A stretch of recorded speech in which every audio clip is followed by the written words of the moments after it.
one of the most famous ships in all of history, the HMS Bounty, and it's lying at anchor at the Maritime Museum here in Vancouver. This is not the actual Bounty, of course, but it's a replica built for the movie The Bounty a few years back. Hi, I'm Wayne Cousins. And I'm Ramona. And the Bounty is here in Vancouver for Expo, and later we'll talk with the man who owns it. I wonder if he's anything like Captain Bligh. Ooh, I hope not. This week on World Stage 86, we'll look inside the 3 Expo cabarets where they'll party each night throughout the fair. We'll also ride on the colorful dragon boats from Hong Kong here for Expo. But our first stop is the CN Pavilion, and as Wayne and I found out, it's an exhibit you don't just look at, you really get involved, and we did.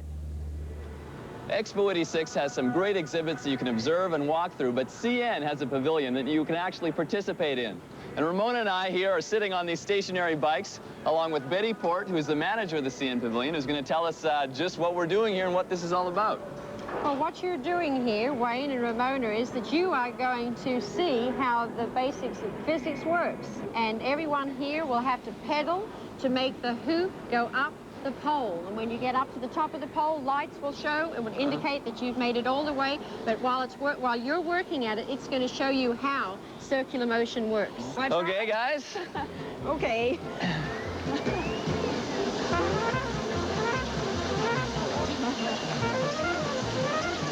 Now, what's the premise behind all this? Well, this is a hands-on entertainment approach to the public. They can see how basic motion models work. When you went to school, you had to learn about motion in a book, and it wasn't very clear. This way, you can see how circular motion works because you are making it work. We're certainly making it work. Yes, go for it. Stay on. Again. When the exhibit is finished, you will have handlebars, which will make life a little easier for you, Ramona. Okay. How about if I handle you? A little tension on these bikes would be nice. You're almost there. There you go. Hey! Well done. This is not only for little kids, this is for big kids, too. This is very definitely for the big kids.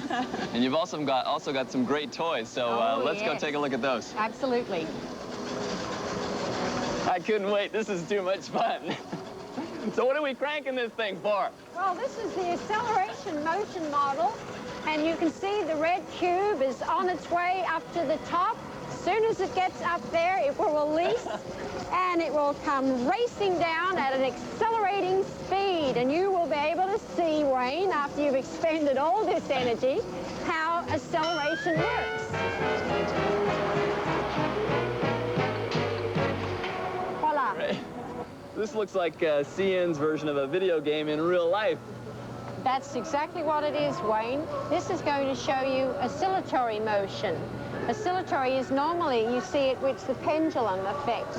But the design engineers have given us something different to look at this time, and it's a giant ball that's suspended on the pole, and you can operate the joysticks and make the ball move up or down the pole. When the arrow goes on, you push up, right? If the arrow goes down, you push your joystick down. Great. And if you do it together, you'll be able to get the ball moving up and down. It's like when you move the joystick, you kick the ball up. You see that?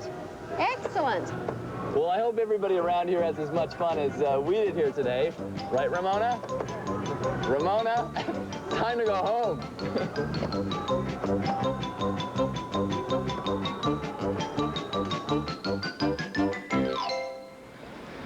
All through Expo 86, a wonderful assortment of entertainers will stroll the promenades here at the Canada Pavilion.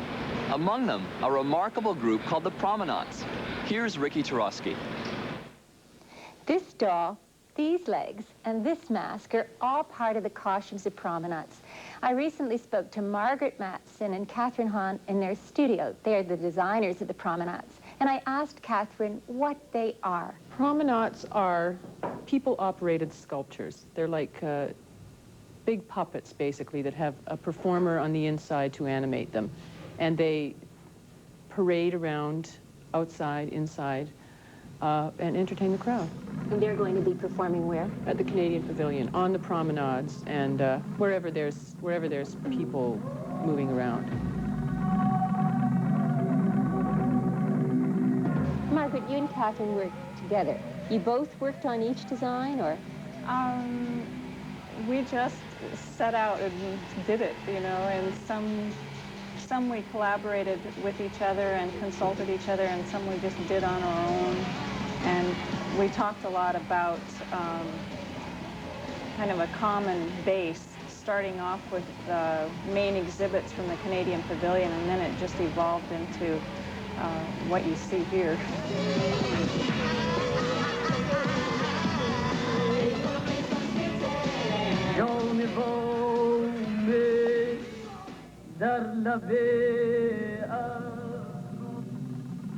This is La Voce Vita, and it has a sound system in it, and it has voices from all over the world and through history. Will all of them have tapes in them with music? Two. Just two. This one is voices, and the other piece called Smart Star has a set of speakers that come out of stars that come out of a headdress, and the voices on that are poets and children and random conversation. Now, the arms of the person won't exactly be in there, will they? Well, they come through to here, and then there's a pole inside here that they can manipulate this. How long do you think one person will wear each one of these? They're working out the scheduling now, but they will probably wear them 4 times a day for perhaps 45 minutes a stint, and then have rest breaks in between. And there will be a crew that changes over, so some of the costumes will be out more consistently. It'd be a lot easier for you to judge when you're walking where the... If the crowds are what we expect them to be, these fanciful and colorful, oversized puppets will provide entertainment for you while you're waiting in line at Canada Place. From the warehouse studio of Slipknot Productions for World Stage 86, I'm Ricky Turovsky.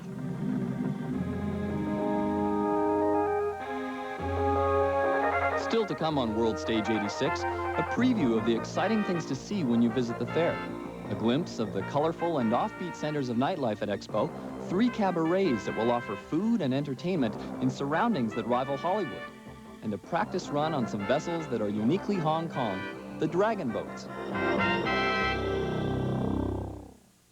At BCAA, we were helping travelers before travel got off the ground. Today, we offer more travel services than any other travel agency in BC. Europe, Hawaii, Mexico, the Caribbean, anywhere. We take care of all the arrangements so you can relax and enjoy yourself wherever you decide to go, from world tours to driving tours.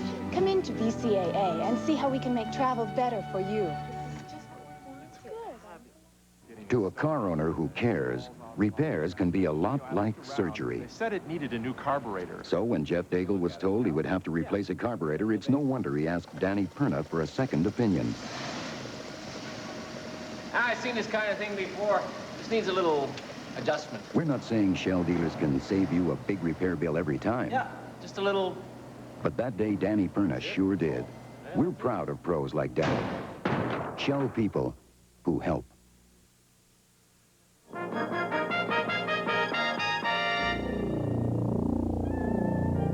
This is the Rowing Bridge, a 19-meter sculpture of a rowboat supported on 2 15-meter columns. It's the work of BC artist Jeffrey Smedley.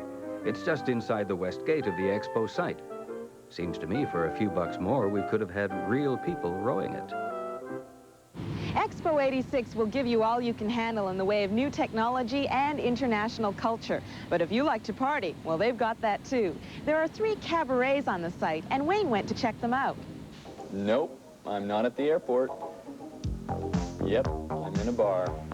Soon to be one of the hottest night spots this city's ever seen. And I'm talking with Bradley Fraser, the manager of the cabarets here at Expo. And Bradley, tell us, how many cabarets are we going to see here on the site? In this building at Pacific Station, you're going to see 3. The Flying Club, which we're in, Waves, and 86th Street. And where are they located in relation to the rest of the Expo site? Adjacent to BC Place. In the center zone of the site, there's a west wing and an east wing, and we're centered right in the middle of the site, off the Plaza of Nations.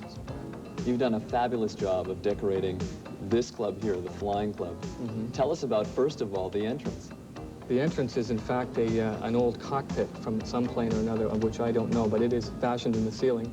And inside the club, which I'm looking at right now, is a plane crashing through the ceiling. It's a hodgepodge of perhaps 4 different designs. What kind of a mood were the designers trying to create here? An outrageous mood. You're floating in the clouds. You've got a city skyline in neon on the walls. A plane crashing through the ceiling. The Flying Club is the name of the club. There's an aeronautical theme in the Flying Club. What kind of performers are we going to see here? You're going to see a different slate every day. The entertainment is non-stop. It starts at 12 o'clock noon. It runs through till 5 o'clock. That afternoon program is more geared towards families, people that are going to come in and watch a show, have a dinner, or have a lunch. We're looking at rock and roll revival groups, a juggler, magicians, that sort of cabaret fare. In the evening, we get into Second City comedy, the best of Second City, for most of the nights, if not all. And after that, we have late night, which we get into a little more adult comedy, loosely fashioned after any late night show, Ernie Kovacs, Jack Parr, David Letterman, that kind of thing. I understand there's going to be some great food here. Tell us about that. Each club and restaurant has a different menu. The Flying Club in the evening has a set menu where you have a choice of a soup, salad, and an entree for the Second City show. So you pay for a theater ticket and a dinner all through the day in 86th Street. It's fun food. It's gourmet hamburgers, soda shakes. It's sort of a 50s flavor to the food, if you will. Good portions, very eye-appealing, colorful, and generally inexpensive. And 86th Street is certainly a fun-looking place. Fun, yeah. There is, if we're going to talk about the ambiance in there, if you walk in there, there is no present. There's only the future and the past. If you're thinking about the present, it doesn't exist. And I understand there's one club that is going to be the place to be seen. I hope so. I hope so. And the name of that club is Waves. Yes, there is a dance floor in there. The mood, controlled pandemonium, somewhere in that line. Fun. Event-oriented. Entertainment doesn't stop. It's everywhere you look. Every restaurant and club has entertainment happening. Sounds like something to look forward to. It is, definitely. It is, without a doubt. Vancouver and Canada, perhaps the world's never seen anything like Pacific Station before. I'm pretty sure of that. If you're 2 years old or 102 and you want a great time, super entertainment, this is the place to be. Cheers. So, when are you flying to town? And now, Expo Guide. With opening day less than 4 weeks away, people are really starting to look forward to Expo. Trouble is, there's so much to see. So here's an idea. Start with your special interests and plan your visit around them. For example, if looking into the future is your thing, you'll want to ride the HSST, the Japanese high-speed train that runs by magnetic levitation. At the Russian Pavilion, you'll want to see the space exhibit, where the main attraction is a 33-meter working space lab. And at the Futures Theater, you can even help determine your future by taking part in a computer vote on future issues. If you're an airplane buff, your needs will definitely be well served at Expo. The Air Plaza is the place to start. It's a massive display of planes, balloons, parachutes, and gliders, all in tribute to aviation history. If you're at the fair on May 5th, you'll see a flypast by Canada's Arctic and Bush aircraft. Some of them will land and taxi up Fultz Creek into the Expo site. And in early August, there'll be a huge flypast by many of the great airplanes of the world, led by the fabulous supersonic Concorde. Then there are the rides. The Scream Machine will give you 2 vertical loops, a corkscrew, and a sidewinder, all in a mere 90 seconds. The looping Starship will gently rock you to sleep, if you like sleeping upside down, that is. And the Space Drop will put you in a little bucket and drop you from a great height. Sounds like lots of fun.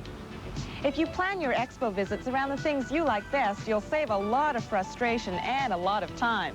Next week, some more suggestions. If you need further information about any of the attractions we've mentioned or anything else about Expo, phone this number, 604-660-EXPO, 604-660-EXPO. And that's Expo Guide. The main theme of Expo 86 is transportation. Throughout the fair, you'll see hundreds of different ways of moving people around, including this fascinating import from Hong Kong.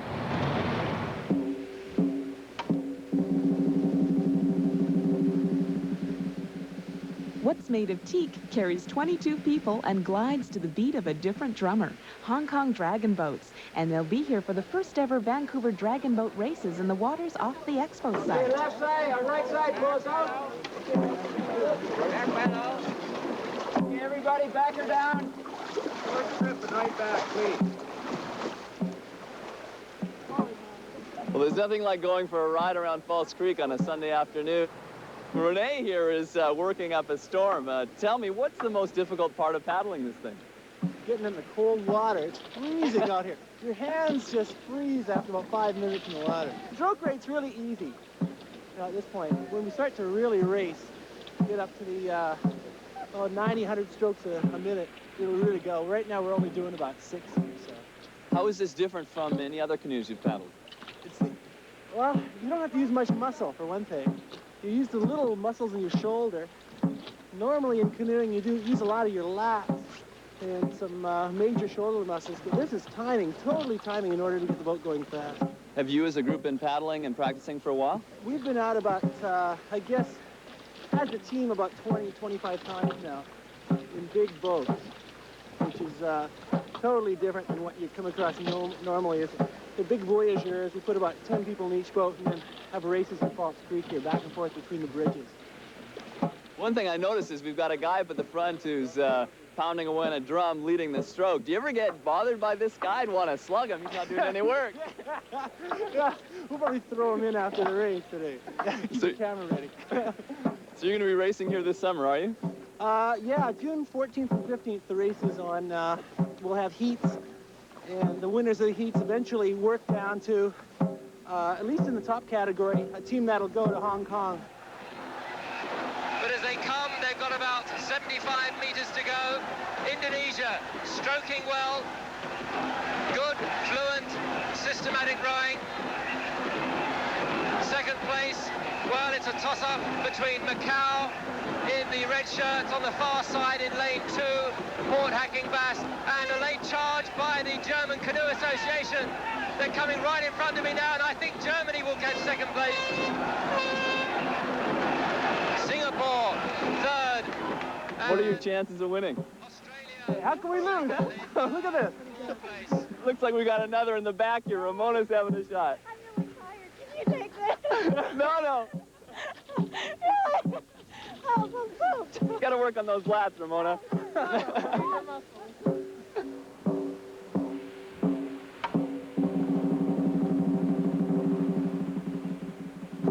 Yeah, put the walk on. It'll be home about 6.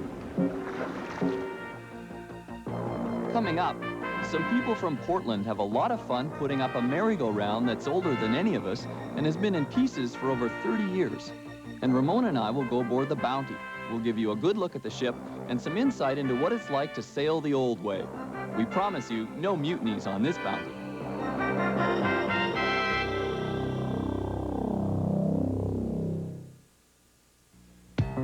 Sturdy Danny McGee was up his 59th tree, says, I work as fast as I can, when he suddenly saw 2 scoops of raisins in a package of Kellogg's Raisin Bran. Well, he rushed to the ground, 'cause old Danny had found what's important to a raisin fan. Hey, Kellogg's puts 2 scoops of raisins with those nutritious flakes of bran. When he got to the truck, Danny sure was in luck. He was one happy man, 'cause Kellogg's puts 2 scoops of raisins in a package of Kellogg's Raisin Bran. At this time of year, on TV, radio, and in the papers, everybody's making a lot of noise about sales. Mazda dealers don't shout deals, they make deals that are consistent, great values. Like the front-wheel drive Mazda 626. Right now, we have a fine selection of this truly world-class road car. So now is your best time to buy. Great values don't need screaming and shouting. Come and get a great Mazda value today. Because at your Vancouver area Mazda dealers, we deliver a good deal more. See these wood chips? You're looking at jobs, revenue, and new opportunities for BC Forest Mills. BC Mills and government are working together, turning waste products into jobs, working through Fiberco Export Limited to sell surplus wood chips at home and overseas. And the BC Development Corporation helped us make a good idea work. Fiberco Export, another company using imagination to make our economy stronger. Partners in enterprise with the BC Development Corporation. When you're down and trouble, and you need Zenith 1, 2, 3, 4, please. Helpline, Annette here. My mom said she'd be home a long time ago, and the baby won't stop crying. all you got to do is call. The Helpline for children. Just dial operator and ask for Zenith 1234. You got a friend. It's okay to say help. Call toll-free in confidence 24 hours a day.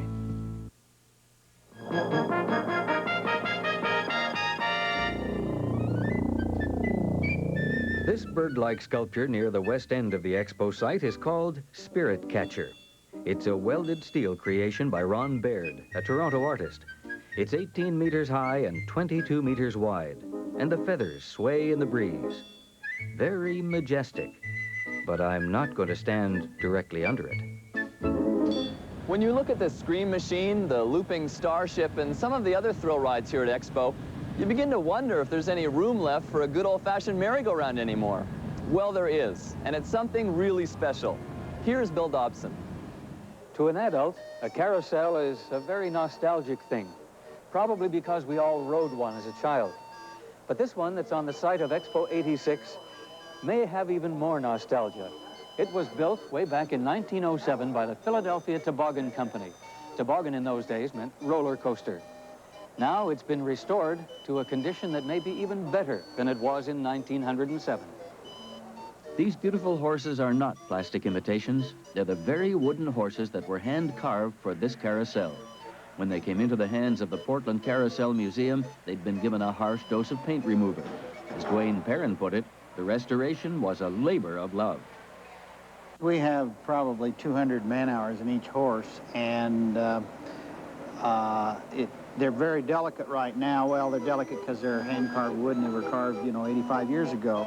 And we consider them art objects, and you treat an art object differently than you do a new plastic or whatever.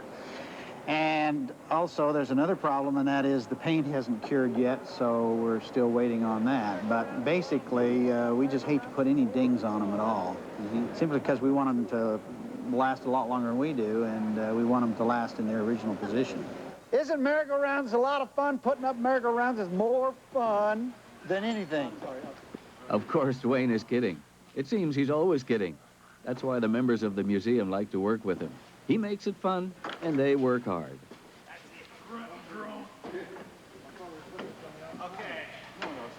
Okay. Ready? Oh, take your time, Roger. See how easy that is? That's a cinch, man. Putting up merry-go-rounds is easy. This is the first time this one's been assembled in over 30 years, and the members of the nonprofit Carousel Museum are thrilled.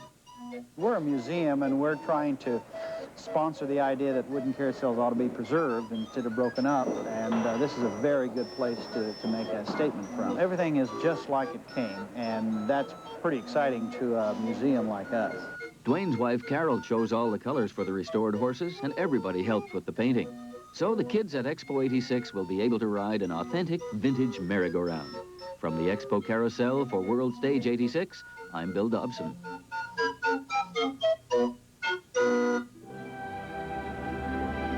We're back on board the HMS Bounty here at the Maritime Museum in Vancouver, and with me is the owner of this beautiful boat, Ken Roseberry. Ken, what is the Bounty doing here for Expo? Well, we've come here at the invitation of Expo to be here for the opening day ceremony and to be an example of man in motion. And on the 4th of May, we sail from Expo on a voyage across the world. And we thought, what better place to commence a world voyage than the World Expo, and particularly one that's all about transportation. Who's going to be on board this ship when you sail off in May? Well, as well as our professional crew, we have places for 26 guest crew. They're sort of like passengers, but we don't call them passengers because everybody that comes on board the Bounty helps us sail the ship.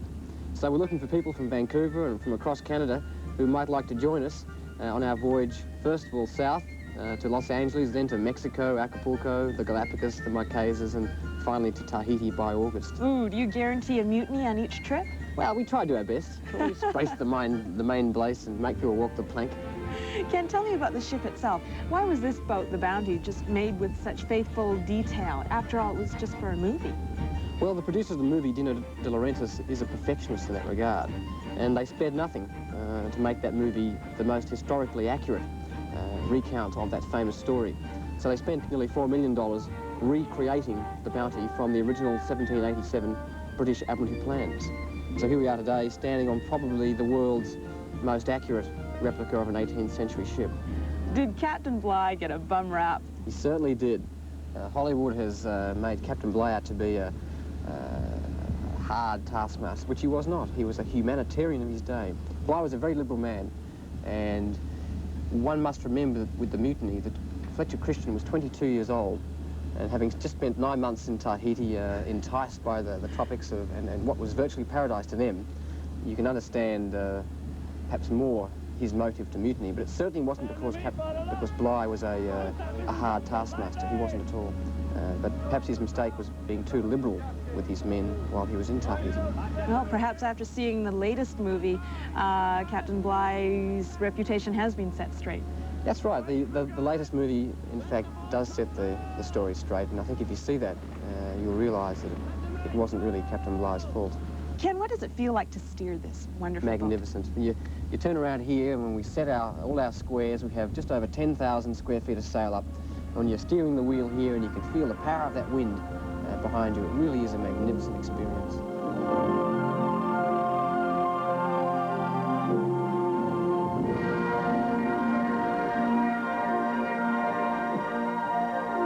Well, Ramona, what do you think of a couple of weeks on the high seas on our way to Tahiti? I could get into that. When do we sail? Next week on World Stage 86, lots more Expo stories, including a visit to the Roundhouse, a brilliantly entertaining pavilion with all the weird and wonderful gadgets you could wish for. And we're only 3 weeks away from the start of opening day at Expo. And you know, I think there's a real excitement starting to build in the city. And we hope to bring you a sense of that excitement here on our show. Please join us each week at this time. For World Stage 86, I'm Wayne Cousins. And I'm Ramona Marr. See you next week.